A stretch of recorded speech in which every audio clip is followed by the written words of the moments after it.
क्या होता है, 4 होते हैं। अगर ये यहाँ 3 हो जाएंगे तो it will be good conductor. Okay, अगर 2 हो जाएंगे तो और बेटर कंडक्टर हो जाएगा, 1 होगा तो और बेटर कंडक्टर हो जाएगा। ठीक है, तो सेमी कंडक्टर ये है, 4 है। तो ये क्या करता है, कोवेलेंसी बनाता है। स्टेबल होने के लिए ये आपस में कोवेलेंट बनाएगा।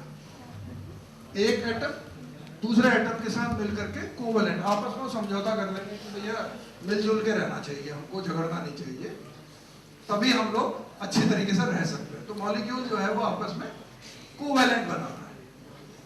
ठीक है, अदरवाइज क्या होता है कि सोडियम जो है वो क्लोरीन से करेगा, वहां 7 है, यहाँ 1 है ना, इसीलिए आयोनाइजेशन की प्रोसेस है वहां पर। यहाँ पर इलेक्ट्रॉन्स मतलब जो मेटल है, जो सेमीकंडक्टर मेटल है, वो आपस में डिसाइड कर लेते हैं कि भाई हम मिलजुल के रहें, तो एक कोवैलेंसी बन रही है।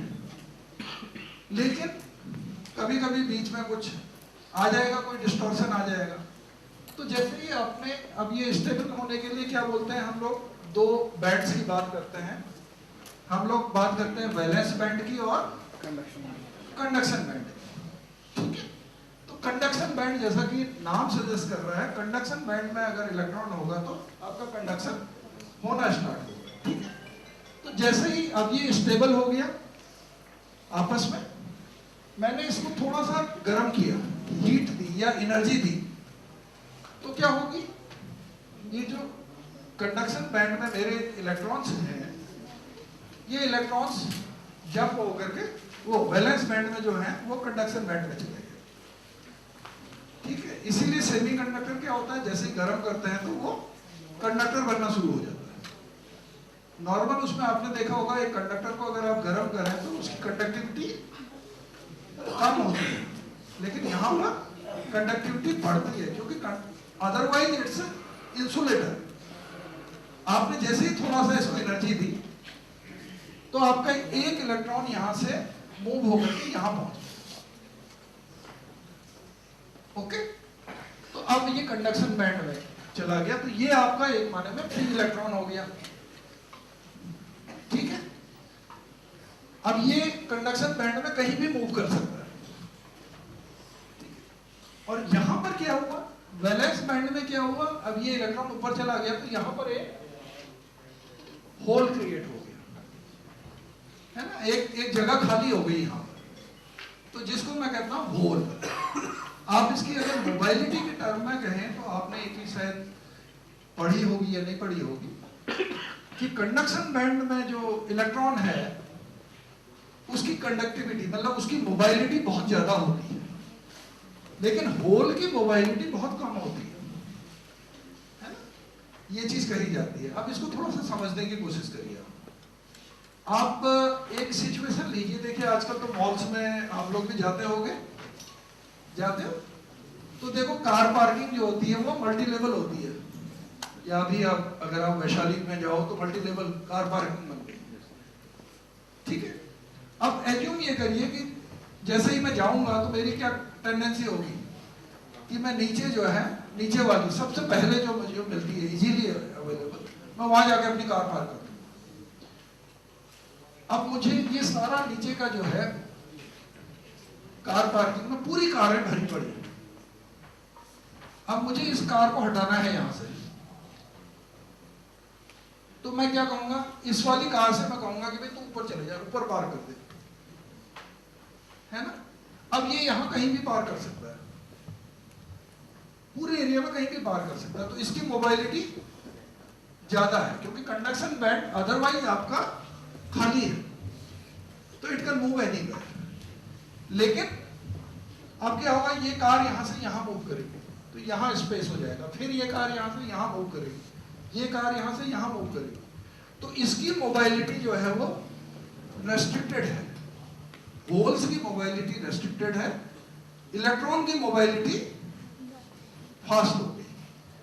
ठीक है, तो जो इस तरीके का मेरा जो स्ट्रक्चर बनता है, तो मैं यहाँ पर अगर सिलिकॉन को लूँ, नॉर्मली जो हम सोलर फोटोवोल्टाइक सेल में यूज करते हैं सिलिकॉन में, तो इस तरीके का जो स्ट्रक्चर है इसको मैं बोलता हूँ इंट्रिंसिक स्ट्रक्चर, इंट्रिंसिक सेमीकंडक्टर, कि भाई जैसे ही हीट मिली तो ये थोड़ा सा कंडक्टर बन गया, ठीक है, या थोड़ी सी एनर्जी मिली।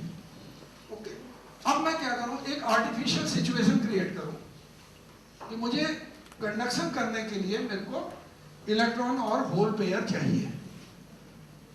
ओके, तो मैं आर्टिफिशियली इलेक्ट्रॉन और होल पेयर जनरेट करूं। कैसे कर सकता हूं कि मैंने एक सिलिकॉन लिया। अब सिलिकॉन का जो स्ट्रक्चर है उसको आप ऐसे ले लो, 1 2 3 4,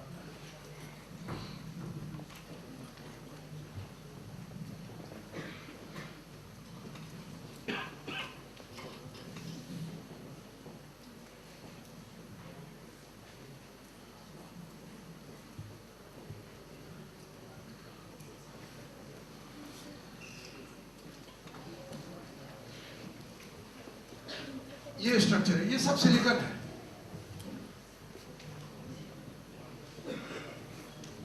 कुछ ऐसा स्ट्रक्चर बनेगा, ठीक है। ये आपके इलेक्ट्रॉन्स हैं, ये एक इलेक्ट्रॉन, दो इलेक्ट्रॉन, एक इलेक्ट्रॉन इसका, एक इलेक्ट्रॉन इसका, ठीक है। कुछ इस तरीके का स्ट्रक्चर होगा, इमेजिन करिए, ठीक है। अब आप इसमें एक जगह पे मान लिया कि यहां पर मैं बोरॉन ले, बोरॉन के आउटर इलेक्ट्रॉन उसमें कितने हैं, 3 इलेक्ट्रॉन।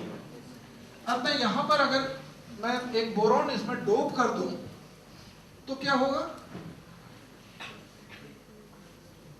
एक ही इलेक्ट्रॉन कम हो गया यहां पर स्ट्रक्चर में।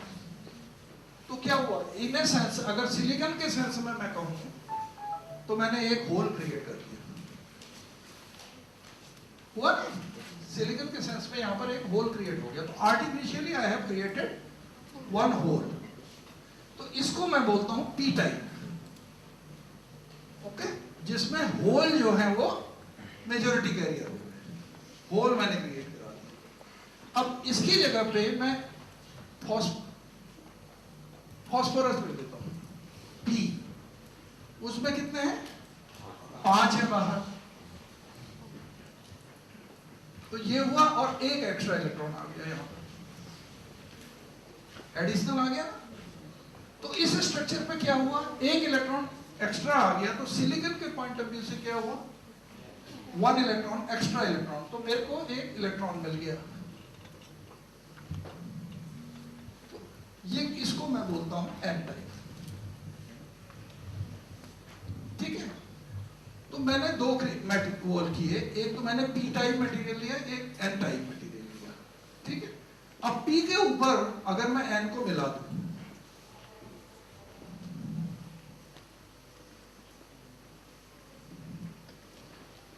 एक सिचुएशन को समझने की कोशिश करिए।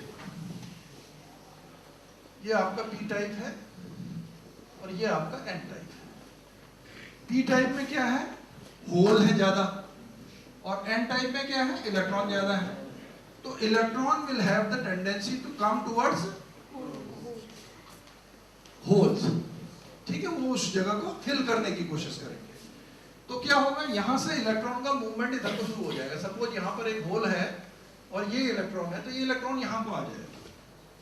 तो इस स्ट्रक्चर के पॉइंट ऑफ व्यू से सोचिए आप कि यहां पर क्या हुआ, एक इलेक्ट्रॉन एक्स्ट्रा आ गया। अब 3, बोरॉन के पॉइंट ऑफ व्यू से वहां 3 होने चाहिए, वहां चौथा आ गया। तो यहां पर क्या हो जाएगा, एक नेगेटिव फील्ड बन जाएगा।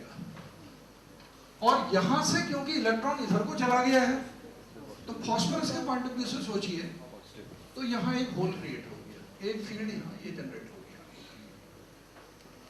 ओके। अब ये पीएन जंक्शन बन गया और यहां पर एक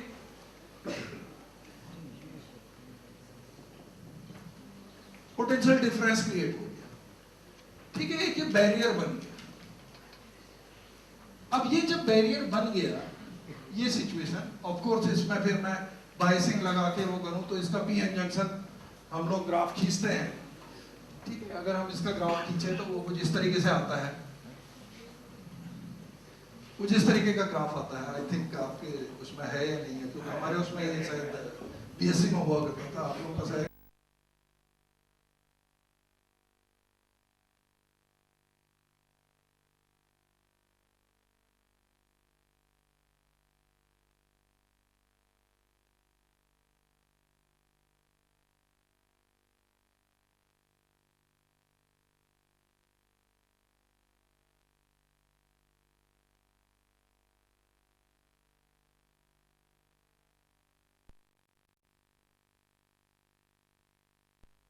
साइड पे इलेक्ट्रॉन होल पेयर जनरेट हो गए।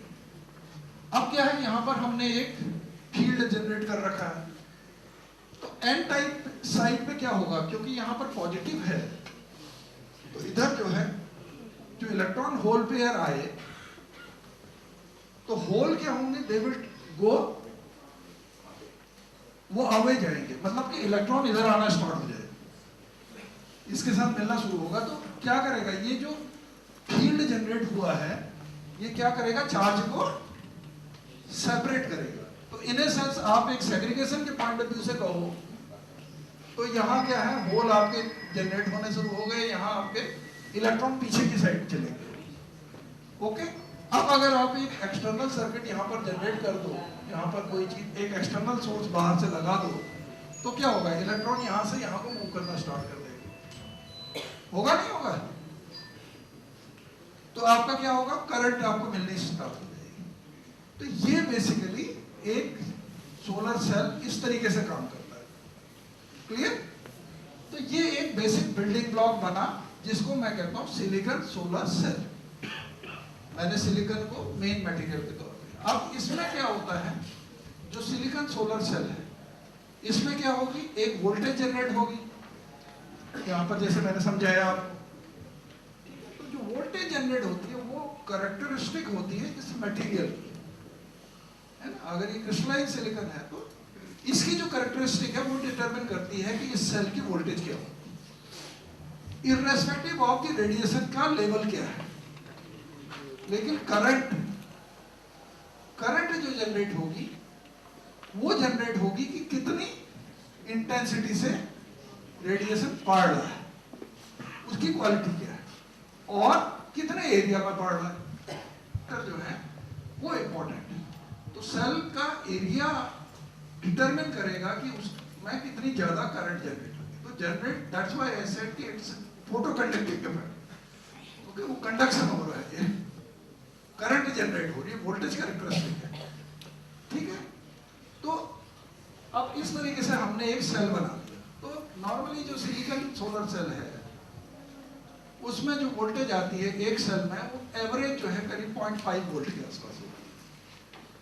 ठीक है, करंट जो है वो डिपेंड करता है, बहुत छोटा सेल होगा तो मिली एम्प्स में होगी, थोड़ा सा बड़ा होगा, जैसे अब आज की डेट पे है 6 स्क्वायर इंच के सेल आने लग गए हैं, तो उसमें इवन 4, 5, 6 एम्पियर तक भी करंट आ जाती है।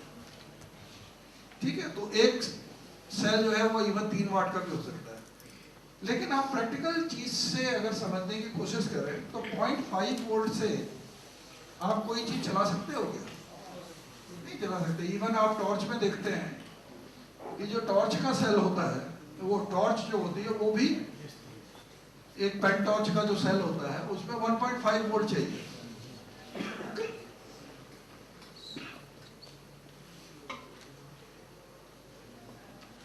तो प्रैक्टिकल एप्लीकेशन के लिए आप क्या करते हो, इन सेल्स को मिलाते हो कि वोल्टेज ज्यादा बढ़े। तो सेल को अगर आपने वोल्टेज बढ़ानी है तो आप क्या करोगे बताइए, किसमें जोड़ोगे? सही जवाब आया था अभी, मेरे को किसी की आवाज सुनी थी मैंने, सीरीज में जोड़ो। वोल्टेज को बढ़ाने के लिए आप सीरीज में जोड़ो।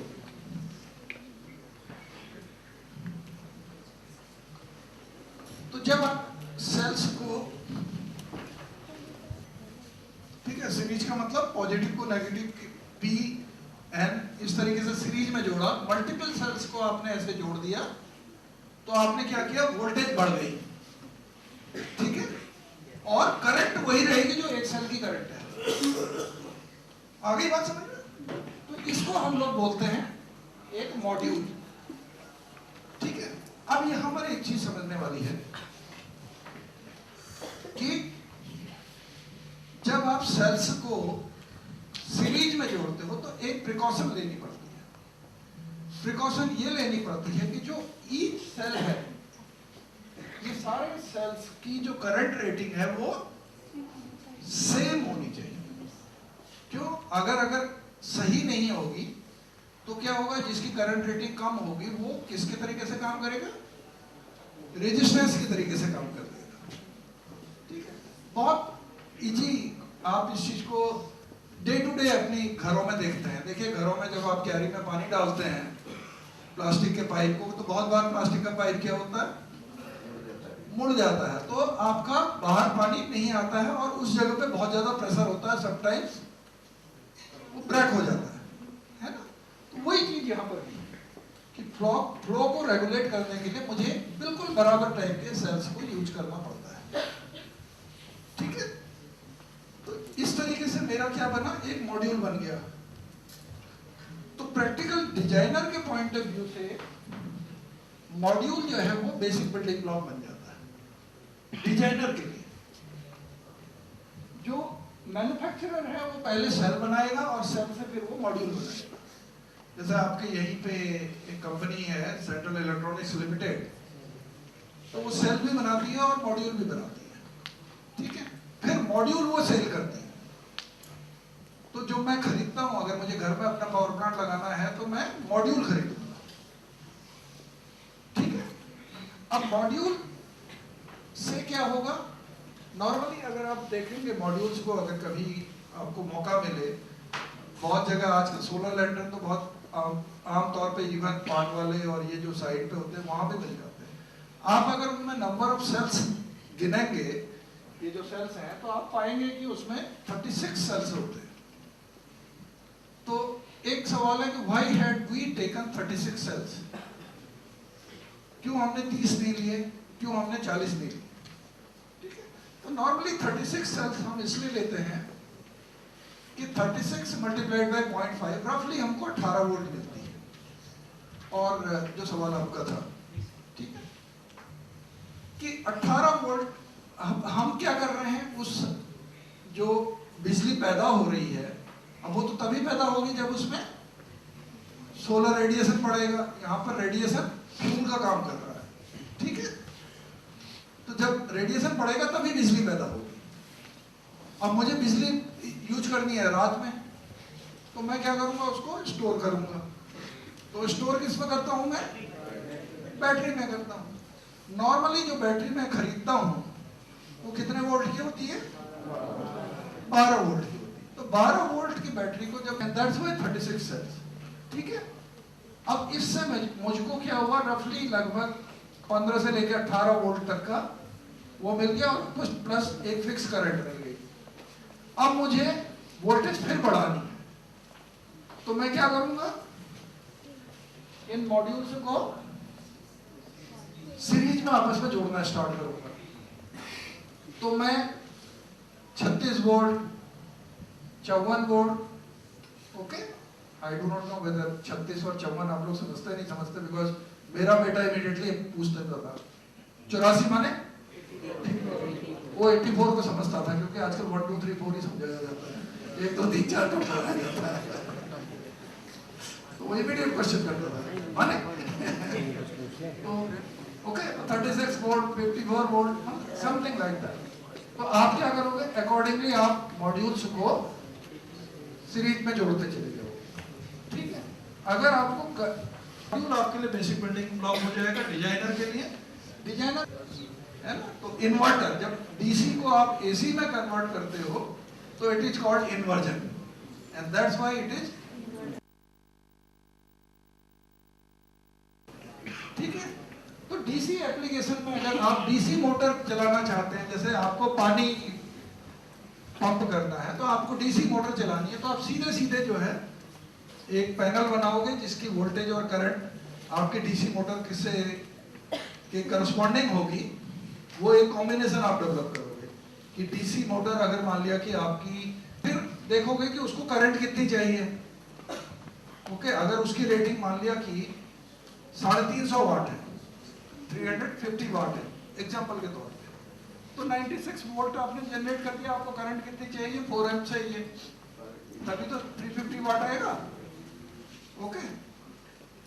तो आपका एक ही पैनल काम कर जाएगा, एक ही स्ट्रिंग काम कर जाएगी। लेकिन अगर आपको मान लिया कि 1 हॉर्स पावर चाहिए, तो आपको मल्टीप्लाई बाय 2 करना पड़ेगा। तो एक कॉम्बिनेशन 96, क्योंकि वोल्टेज फिक्स है, तो एक आपने 96 बनाया, दूसरा 96, दोनों को आप पैरेलल ले लोगे, तो आपकी now current is more, clear.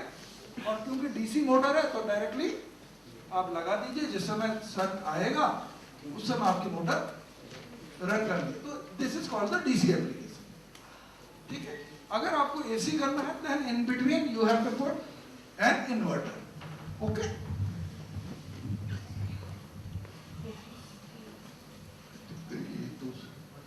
I have already covered all these things.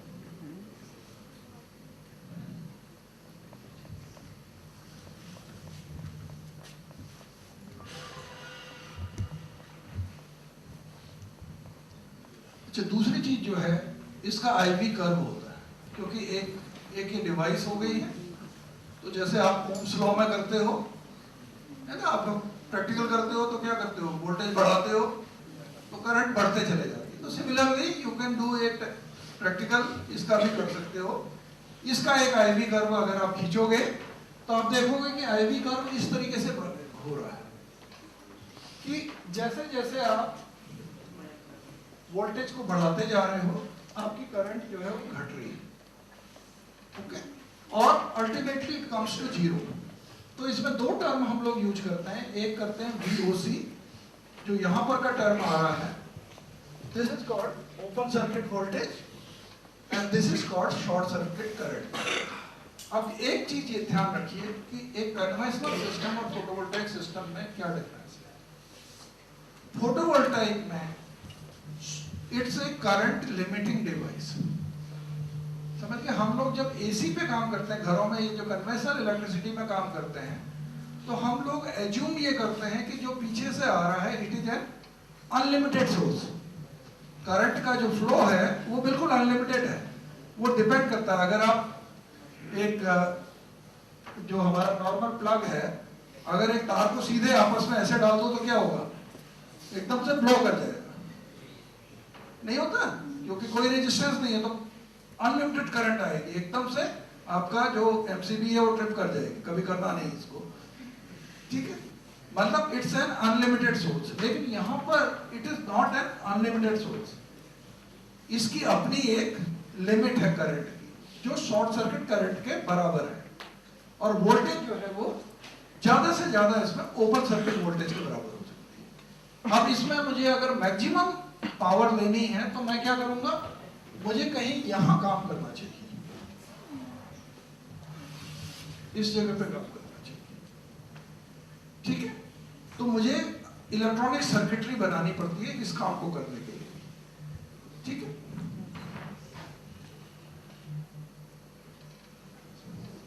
अब जो कॉमन एप्लीकेशंस हैं डीसी सिस्टम विथ बैटरी, आप देखिए कि आपने एक सोलर एरे लिया, उसके बाद एक चार्ज कंट्रोलर लिया और बैटरी में चार्ज किया, और फिर जो आपका डीसी लोड है वो आप सीधे यूज कर सकते हैं। आप बैटरी को यूज भी कर सकते हैं, नहीं भी कर सकते। अब यहाँ पर दो सिचुएशन हो सकती है। बैटरी कभी कभी क्यों जरूरी होती है, एक तो जरूरी होती है कि जब आपको रात में यूज करना है, ऐसे टाइम पे यूज करना है जब आपके पास करंट एक्चुअली जनरेट नहीं हो रही है, लेकिन वो बाद में जो है आपको चाहिए तब बैटरी यूज। दूसरा बहुत बार जो आपका सवाल था उसका जवाब है ये कि क्या होता है, आपका लोड है, ठीक है, अब जो जनरेट करेगा सोलर से, जो जनरेट होगा वो डिपेंड करेगा कि मेरा फ्यूल कितना जा रहा है। अगर ज्यादा फ्यूल आया, मतलब इंटेंसिटी अच्छी है, तो ज्यादा करंट जनरेट होगी, इंटेंसिटी कम है तो कम करंट जनरेट होगी। लेकिन मेरा जो लोड है वो लोड को तो फिक्स अमाउंट चाहिए ना, तो मैं क्या करूंगा, इसके साथ एक मैंने बैटरी लगा दी।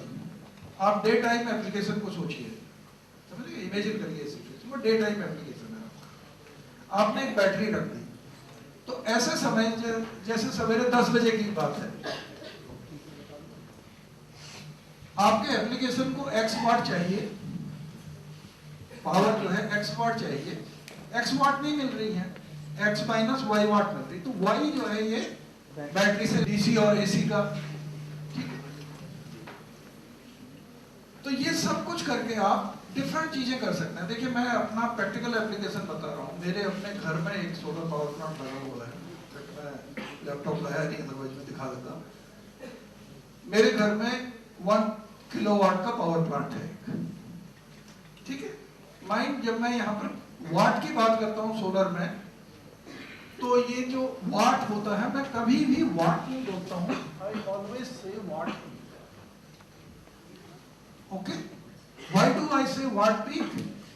बिकॉज जो आउटपुट है वो डिपेंड करता है एक स्पेसिफाइड कंडीशन पे। तो मैं स्टैंडर्ड टेस्ट कंडीशंस डेवलप करता हूँ, STC, क्योंकि मुझे जब मॉड्यूल खरीदना है तो मुझे कुछ पैसा देने होंगे ना, तो मैं कैसे उसको रेट करूंगा? तो स्टैंडर्ड टेस्ट कंडीशंस क्या है कि मेरा जो रेडिएशन का लेवल है वो 1000 वाट पर मीटर स्क्वायर होना चाहिए। 1 मीटर स्क्वायर में जो रेडिएशन पड़ना चाहिए वो 1000 वाट के बराबर होना चाहिए। और ये जो रेडिएशन है, ये रेडिएशन करस्पॉन्डिंग टू AM 1.5, एक ही टर्म है AM 1.5। AM is air mass, air mass 1.5 के करस्पॉन्डिंग होना चाहिए, मतलब जो उसका स्पेक्ट्रम है वो AM 1.5। अब ये AM को थोड़ा सा मैं समझाने की कोशिश करूंगा।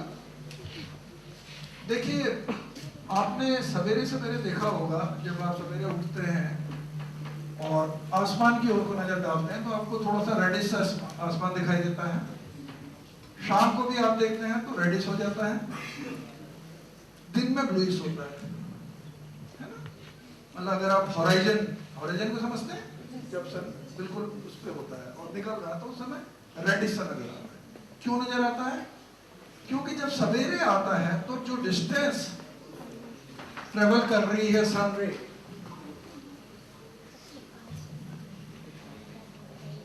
तो ये जो डिस्टेंस है सवेरे ये है, मैं यहां पर अगर खड़ा हूं तो सवेरे मेरा डिस्टेंस ये रहेगा। अब सूरज ये बढ़ना शुरू हुआ दिन में, दोपहर पे ये हो जाएगा डिस्टेंस, फिर ये डिस्टेंस बढ़ा यहाँ, शाम को यहाँ पर। तो ये जो सोलर का जो किरण का एटमॉस्फेयर के अंदर जो डिस्टेंस कवर कर रही है वो वेरी कर रही है मॉर्निंग टिल इवनिंग। अब अगर सोलर की किरण आ रही है अंदर तो क्या होगा इसमें? अब अंदर एटमॉस्फेयर है, एटमॉस्फेयर में क्या है? गैस है, हवा है, धूल के कण है, वाटर के कण है, वेपर्स है, ठीक है? ये सब कुछ है जिसे हम आजकल पॉल्यूशन बोल रहे हैं। PM 1.5, PM 10, PM 2.5 सब हम लोग आजकल सुन रहे हैं, ठीक है? अब क्या होगा?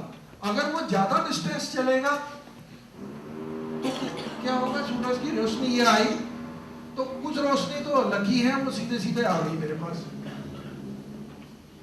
अब कोई किरण है कि वो बेचारी बीच में जो है आई और यहाँ पर जो है पता चला कि डस्ट पार्टिकल आ गया, तो ये यहाँ से स्कैटर हो गई, ज्यादा पॉल्यूशन से जाएगी। और पॉल्यूशन से अगर ज्यादा जाएगी तो क्या होगा? उसका स्पेक्ट्रम चेंज होगा, कुछ एब्जॉर्प्शन हो जाएगा ना, वो एब्जॉर्ब करेगी, जैसे मैंने बताया यहाँ पर स्पेक्ट्रम। तो ये डिस्टेंस जो है वो कवर करता है, स्पेक्ट्रम को चेंज करता है। तो ये जो स्पेक्ट्रम है, अब ये यहाँ पर ये डिस्टेंस सबसे ज्यादा किया, और जिन दिन में दोपहर के टाइम पे कहता हूँ ना, बिल्कुल सिर के ऊपर है, जिसे मैं वर्ड यूज करता हूँ जेनिथ, ठीक है? तो जो सोलर रेडिएशन का डिस्टेंस होता है वो मिनिमम होता है।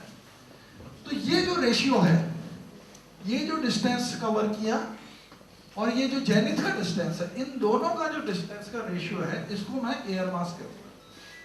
समझ में आ गया? ये जो एंगल है, ठीक है? तो ये जो एंगल है इसको एयर मास, तो ये करस्पॉन्डिंग होना चाहिए, इसके लिए वर्ड होता है सेक थीटा, ठीक है? सेक थीटा मैं यूज करता हूं, तो ये करस्पॉन्डिंग टू 1.5 होना चाहिए, ठीक है? ये समथिंग अराउंड 49.5 के आसपास होता है, मतलब और फाइन होता है रफली। तो जब इस डिस्टेंस से यहाँ पर रेडिएशन पड़ेगा तो उस समय जो स्पेक्ट्रम आएगा वो स्पेक्ट्रम मिलना चाहिए।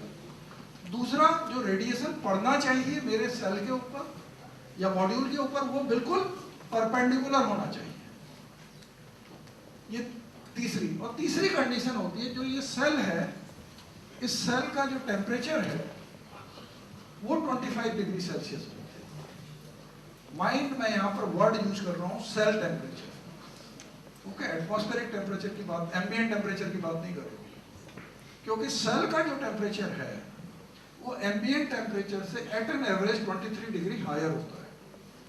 वो क्यों होता है? क्योंकि जो ये मैंने शुरू में आपको गैप बताया था वैलेंस और कंडक्शन बैंड के बीच में, तो जब इतने के बराबर मुझे एनर्जी मिलेगी तब ये यहाँ जाएगा। इससे ज़्यादा तार के थ्रू मेरे घर आ रही है, मैं यूज कर रहा हूँ, मुझे नहीं पता कि वो हाइड्रो इलेक्ट्रिसिटी है, सोलर की इलेक्ट्रिसिटी है, या थर्मल इलेक्ट्रिसिटी है, या न्यूक्लियर की है, क्योंकि घर मुझे तो जरूरत नहीं पड़ती है ना, मुझे बिजली चाहिए, ठीक है। लेकिन अगर इस तरीके का सिस्टम हो और मैं ग्रिड से कनेक्टेड नहीं हूँ, ठीक है, तो वहां पर मेरे को एक प्रिकॉशन रखनी पड़ती है।